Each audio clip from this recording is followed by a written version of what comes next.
Hello ಅನು. ಹೇಳು. ನಾನು ವಿಷ ಕುಡಿಬೇಕು ಅಂದ್ಕೊಂಡಿದ್ದೀನಿ.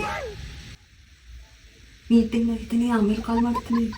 ಲೇ, ನಾನು ಸಾಯಕ್ಕೆ ಹೋಗ್ತಿದ್ದೀನಿ. ಅರೆ ತಡಿ, ಬರ್ತೀನಿ ತಡಿ ಒಂದು ನಿಮಿಷ. Hello, I need to drop for some personal work. Thank you. A few moments later. ಮತ್ತೆ ಏನಾಯ್ತು ಹೇಳೋ. ನನಗೆ ಸಾಯ್ಬೇಕು ಅನಿಸ್ತಾ ಇದೆ.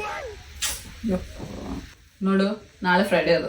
ಫ್ರೈಡೇ ನಂಗೆ ಕೆಲಸ ಜಾಸ್ತಿ ಇರಂಗಿಲ್ಲ. ಆಮೇಲೆ ನಾಳೆ ಸಂಜೆ ನಂಗೆ ಬರ್ಡೇ ಅದು. ಟೀಚರ್ ಪಿಂಗ್ ಮಾಡಿದ್ಲು. ಫಸ್ಟ್ ಟೈಮ್ ನಮ್ಗೆ ಕಂಪ್ನಿ ಕಡೆಯಿಂದ ಟೀಮ್ ಲಂಚಿಗೆ ಹೊಂಟೀವಿ. ನಾವು ಅರ್ಲಿ ಲಾಗೌಟ್ ಮಾಡ್ಬೇಕಂತ ಮಾಡೇವಿ. ಆಮೇಲೆ ವೀಕೆಂಡ್ ಫುಲ್ ಫಿಕ್ಸ್ಡ್ ಅದ ನಮ್ಮ ಪ್ಲಾನ್. ವೀಕೆಂಡ್ ಟ್ರೆಕಿಂಗ್ ಹೊಂಟೇವಿ ಫ್ರೆಂಡ್ಸ್ ಎಲ್ಲ. 3 full days ಬ್ಯುಸಿ ಇದೀನಿ ನಾನು. ನೋಡು, ಮತ್ತೆ ನಾನು 3 ದಿವಸ ಕೆಡಿಸ್ಬೇಡ ನೀನು, ಆಯ್ತಾ? ಒಂದು ಕೆಲಸ ಮಾಡು, ಮಂಡೇ ದಿವಸ ನೀ ಸಾಯ್ಲಿಕ್ಕೆ ಪ್ಲಾನ್ ಮಾಡು. ಮಂಡೇ ದಿವಸ ಪ್ಲಾನ್ ಮಾಡಿದ್ರೆ ಏನಾಗ್ತದಂದ್ರೆ ನಂಗೆ 4 full days ಲೀವ್ ಸಿಗ್ತದೆ.